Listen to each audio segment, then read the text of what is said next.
Vi har 4 krafter enligt figuren.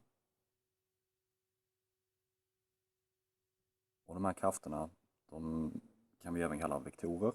Och det innebär att vi har en riktning och en storlek.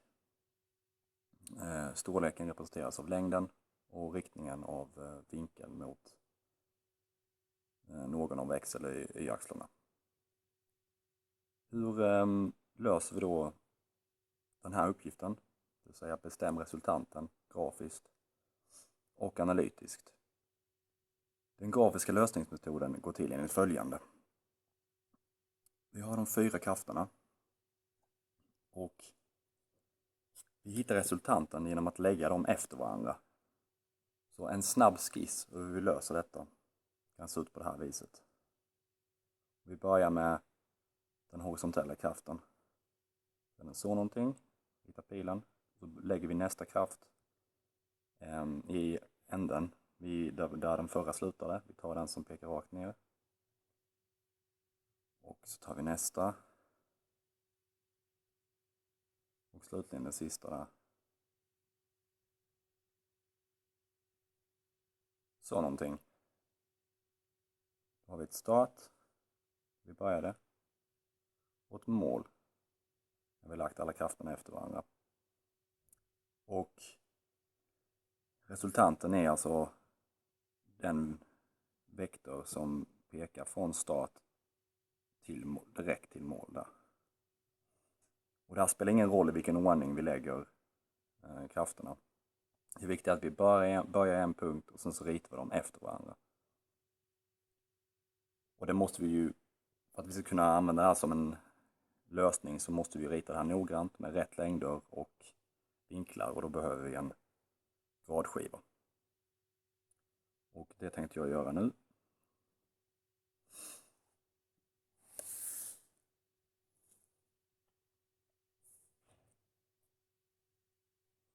Sådär. Jag börjar med den långa kraften här, den största, på 4 Newton. Och det jag börjar med är att rita lite hjälpsträck. Jag gör som ett koordinatsystem, det vill säga ett horisontellt streck och ett vertikalt streck. Det kan man göra på det här viset då. Jag var säker på att vi får rätt vinkel mellan våra hjälpsträck. Börjar med det horisontella strecket. Och sen så använder jag gradskivan. Lägger det rakt ut med strecket. Sätter en markering i gradskivan och vid 90 grader.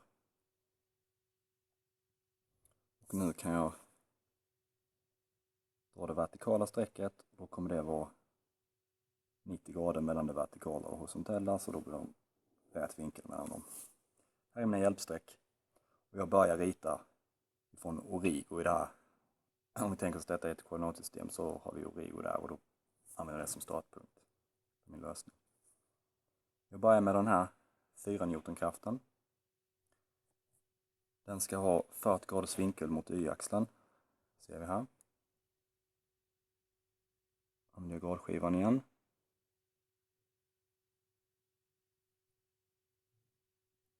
Så kollar vi 10, 20, 30, 40 grader. Markerar 40 grader med en liten punkt. Och sen tar jag min mäter från origo till och lägger linjalen mellan origo och punkten. Och sen ska den vara 4 Newton. Det kan vi ju skriva upp först också att 1 centimeter motsvarar 1 Newton. Så kommer vi ihåg vilken skala vi ritar i. Och 4 Newton blir således 4 centimeter. 1, 2, 3, 4.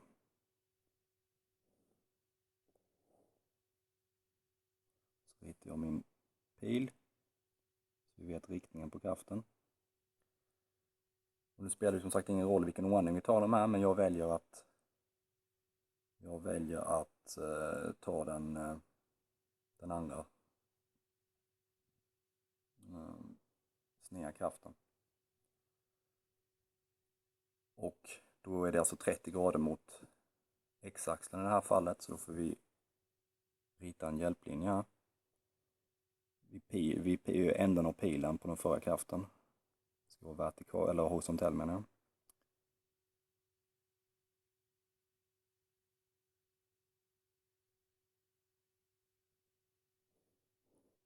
När jag ritar mina hjälplinjer så trycker jag inte så hårt med pennan så att de blir lite svagare. Sen använder jag gradskivan. Sätter mittpunkten pilspetsen på den förra kraften. Och sen mäter vi 30 grader här, för det är den här vinkeln. 30 grader mot en horisontell linje. Då får vi 10, 20, 30 grader här. Markerar gradskivan. Den ska vara 2 Newton, det vill säga 2 centimeter. Mäter vi från pilspetsen och kontrollerar att vi ligger i linje där.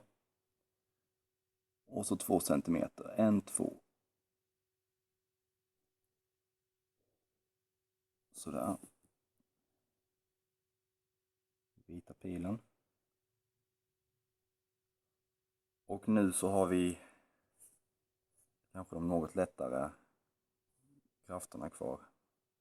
Vi börjar med den som går vertikalt. Då tar jag och känner mig den vertikal där någonting. Så mäter vi. Jag ritar först litet hjälpsträck här. Så mäter vi på hjälpsträcket. Från pilspetsen. Och neråt 1 centimeter där.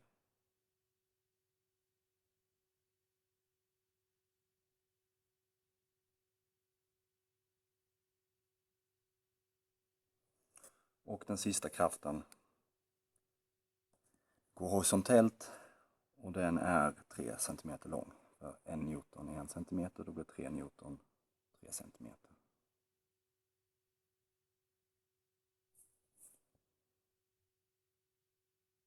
I princip 1 cm upp där.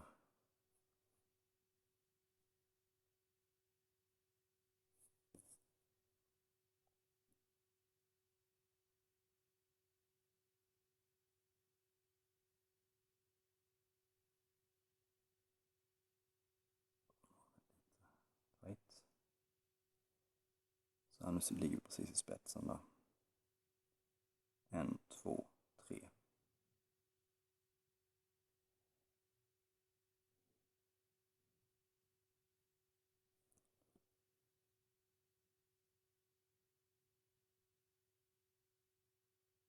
Sådär.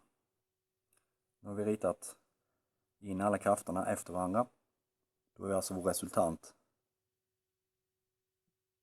den vektor som, eller kraft eller vektor som går från vår startpunkt, markerar den med ett S här, till vår slutpunkt, eller vårt mål, vårt M, från start till mål. Och då tar jag först och ritar en linje som går från startpunkten till målet. Och den tar jag och drar lite som en hjälplinje ut så här så vi kan mäta vinkeln enkelt sen. Sen fyller jag i den biten som är vår resultant. Så ritar vi pil. Sen markerar jag. Detta är resultanten. Jag använder det där strecket för att det blir lite smått annars. Och så har vi en vinkel här som jag kallar för alfa. Och för att kunna svara på vad är resultanten, eller så att säga bestämma resultanten, då behöver vi längden är och vinkeln alfa. Det spelar egentligen ingen roll om vi har en vinkel mot x-axeln eller mot y-axeln. Vi skulle kunna tänka oss den här vinkeln också. Eller istället för alfa, men det är ett val man själv får göra. X-axeln brukar vara ett bra val. Och om vi börjar med att mäta den där vinkeln så använder vi gradskivan igen.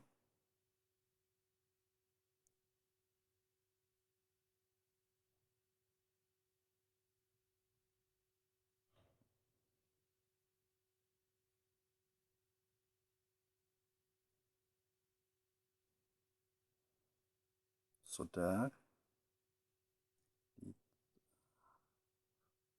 När det är så här små med korta linjer, korta krafter, så är det ju ännu viktigare att vara noga när vi mäter.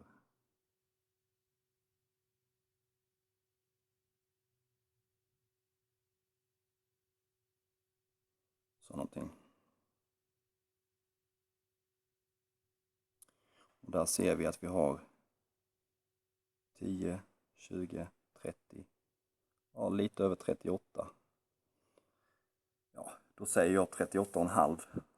Avrundar jag det till. Okulärt så att säga. Så vi säger alfa är lika med 38,5 grader. Och längden är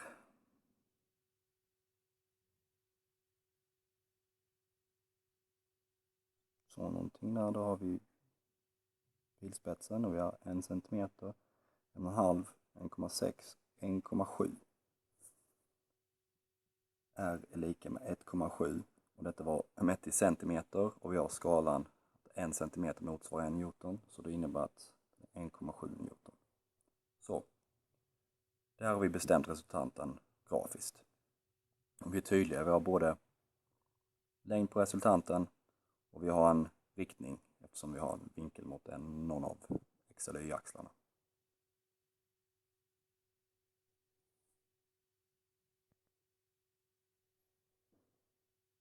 Så.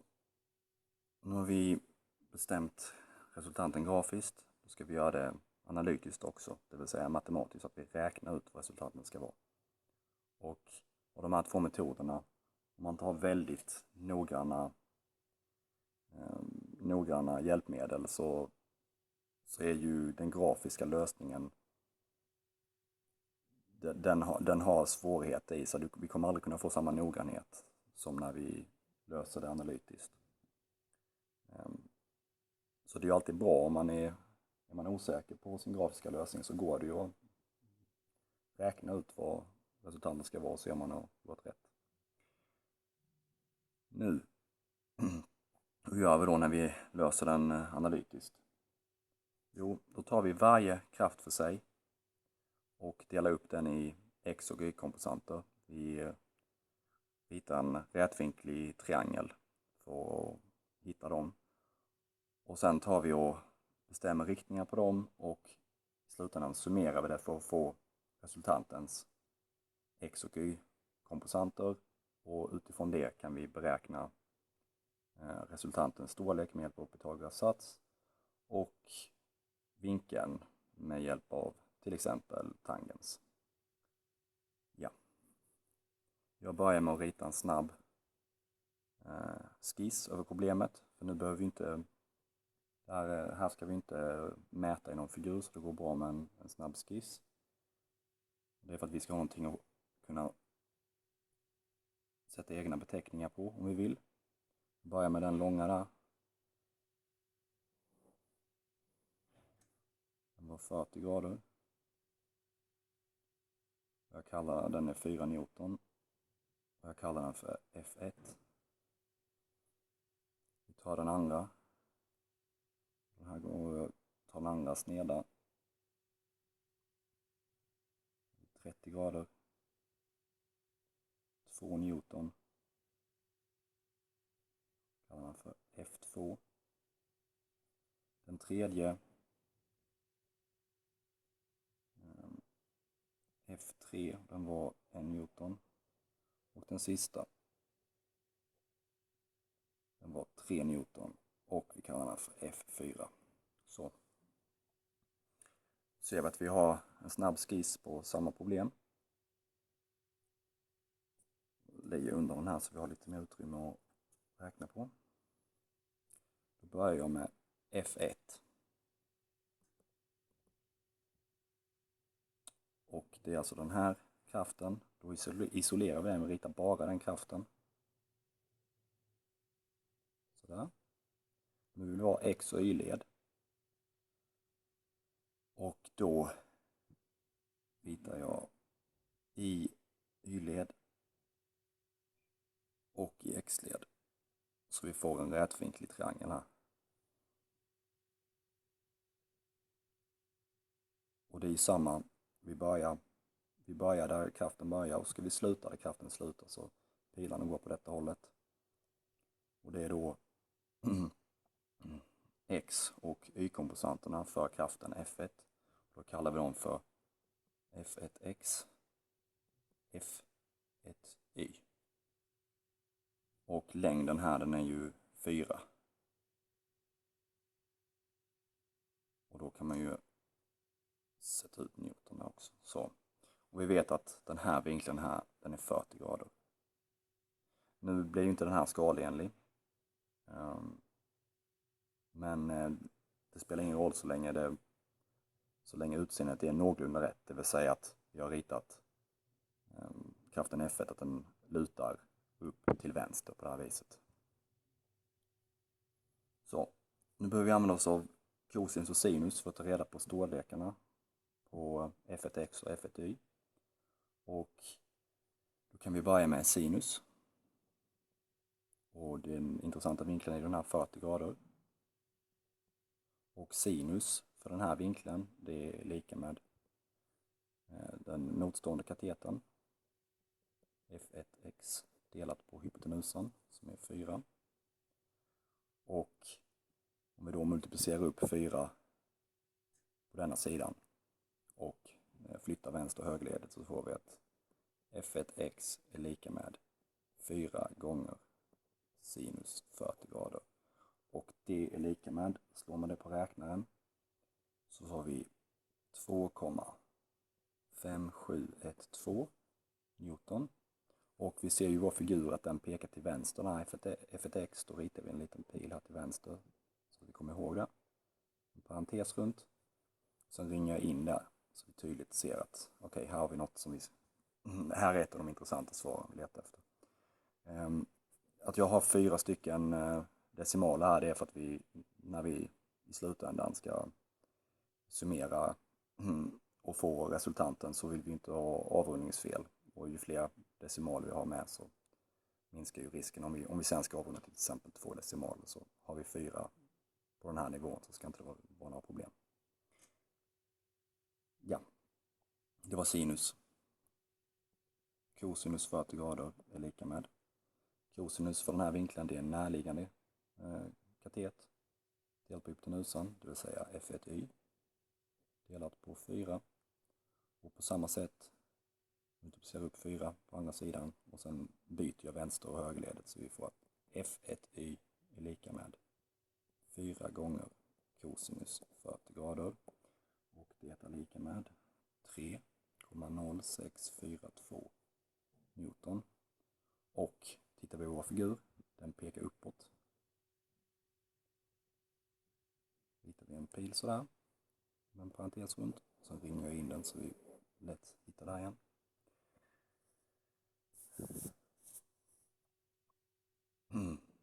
Så tar jag F2. På samma sätt, jag isolerar kraften.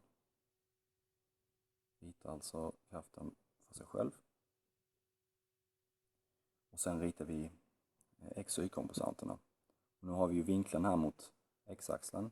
Så då börjar jag rita X-komponenten här. Och Y-komponenten där. Vi får en rätvinklig triangel. Och pilarna ska gå på samma håll så vi börjar i start och slutar i mål. Sådär. Vi har en vinkel här på 30 grader. 30 grader.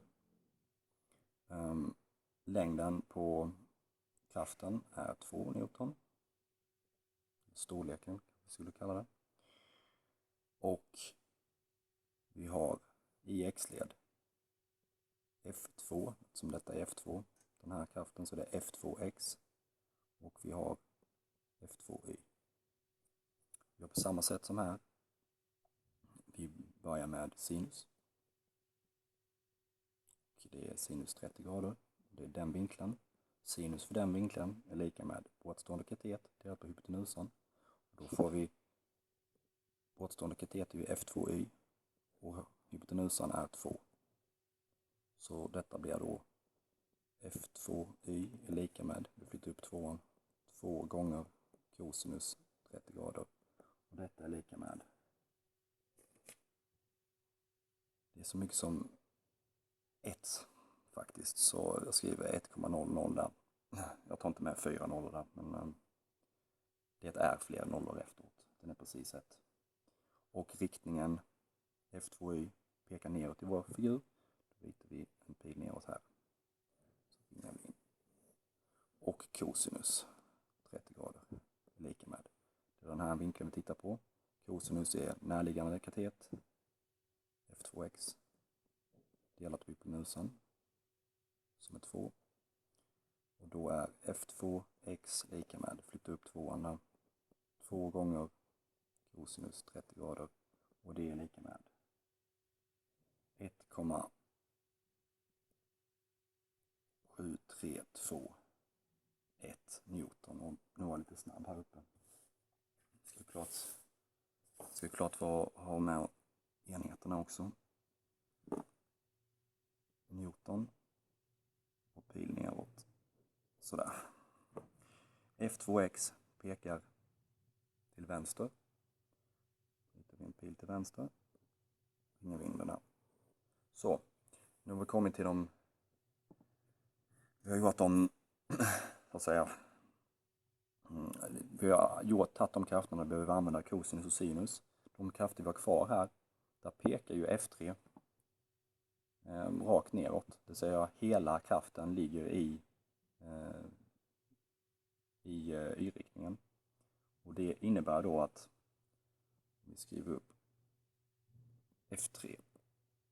Då har vi att vi ritar den först för sig själv. Pekar rakt neråt och den är 1 Newton. Och här ser vi att den här kan vi inte dela upp i x och y-led. Eller det behövs inte delas upp i x och y-led. Vi ser här att hela kraften ligger i y-led. Då är F3x, den är lika med 0. Vi har ingenting i x-led, varken till vänster eller till höger. Och F3y är lika med hela F3, det vill säga 1 Newton. Och den pekar neråt. Parentes. Ja, vi sätter inte ut enheten för nollan där. Och så ringer vi in där. Slutligen F4. Det är vår kraft som går till höger här. Den är horisontell, ligger helt i x-led. Den är 3 Newton. På samma sätt som för F3 så har vi att F4 i x-led så har vi hela kraften. Säger 3 Newton. Den pekar till höger. Och F4y då, komposanten i y-led, den är 0. Vi har vi kan inte dela upp den här något som pekar varken uppåt eller neråt, så den är 0. Så, nu har vi fått fram alla krafternas komposanter i x och y-led. Då ska vi summera dem för att få reda på resultantens x och y-komposant.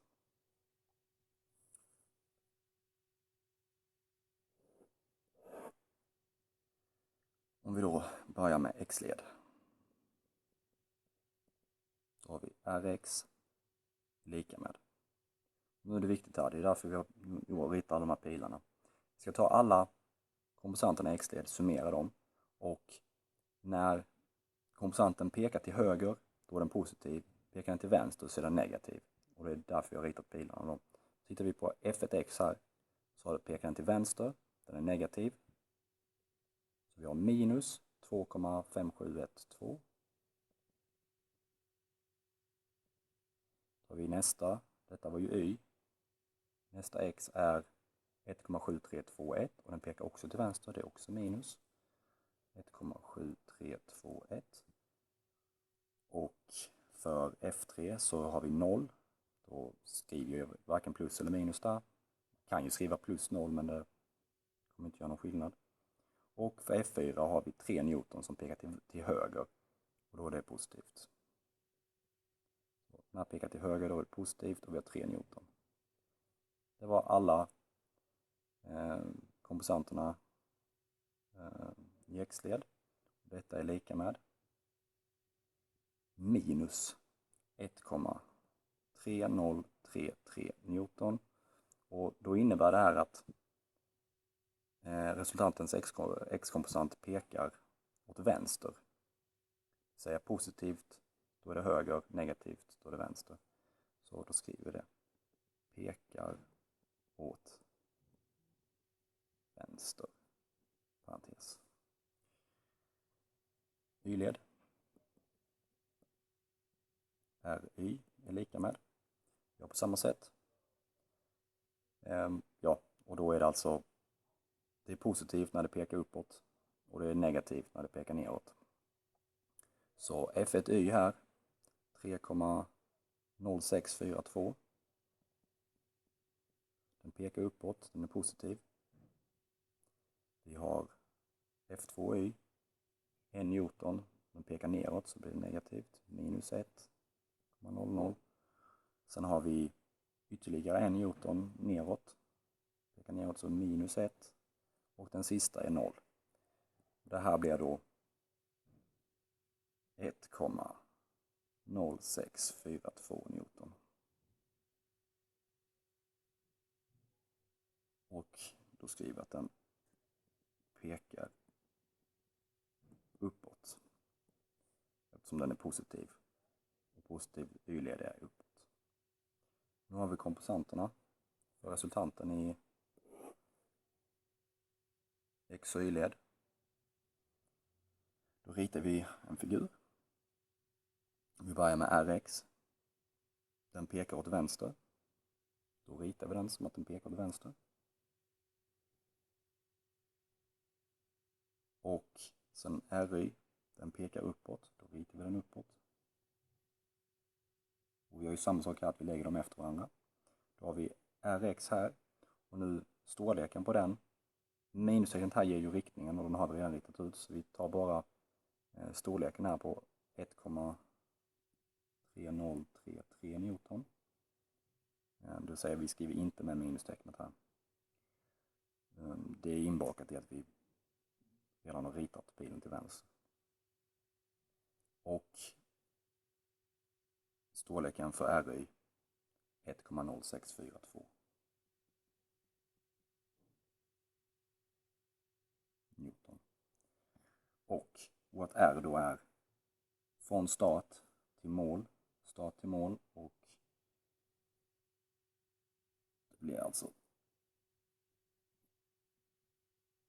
den här. Det var ingen jättevacker pil. Men det blir alltså hypotenusan i den här triangeln. Och den är ju rätvinklig här. Så detta är vårt R. Och vi vill ha en vinkel också. Och här kan vi ju välja. Men eftersom vi har ritat den på det här viset så blir ju vinkeln mot x-axeln den faller sig naturligt att välja. Och jag kallar den för alfa. Vi börjar med R. Vad är storleken? Då använder vi oss av Pythagoras sats. Vi har båda kateternas längder. Så R är lika med roten ur 1,3033 kvadrat plus 1,0642 i kvadrat. Det vill säga roten ur kvadraten på kvadraten på kateterna. Det är hypotenusen. Och detta är lika med avrundat till 2 decimaler 1,68 Newton. har vi bara vinkeln alfa kvar att bestämma. Och det gör vi genom att använda tangens. Det vill säga tangens alfa är lika med tangens för vinkeln alfa är lika med bortstående katet delat på närliggande katet. Så vi har 1,0642 delat på 1,3033. Och det är ju tangens alfa som är lika med det. Använder vi arcus tangens i både vänster och högerledet så får vi att arcus tangens av tangens alfa, det blir alfa. Och i högerledet får vi arcus tangens 1,0642 delat på 1,3033. Och detta blir, slår vi det på räknaren. Oj, nu har vi slut på. Vi får skriva det här till höger. Alfa är lika med. Vi står det på räknaren. Den ska vi inställa på grader då. Då får vi att vinkeln alfa är lika med 39,2 grader. Så ett svar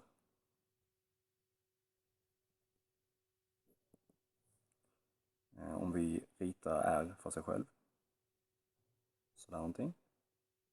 R. Vi har vinkeln alfa, den är mot x-axeln, så vi ritar en liten x-axel där och markerar vårt alfa. Detta är vårt R och då kan vi skriva R är lika med 1,68 Newton och alfa är lika med 39,2 grader. Där har vi vårt svar.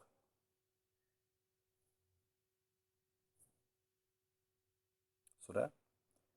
Och om vi tar och jämför de här 39,2 graderna och 1,68 Newton med den grafiska lösningen så ser vi att en grafisk lösning, som vi var innan, där fick vi att R var 1,7 Newton och alfa var 38,5.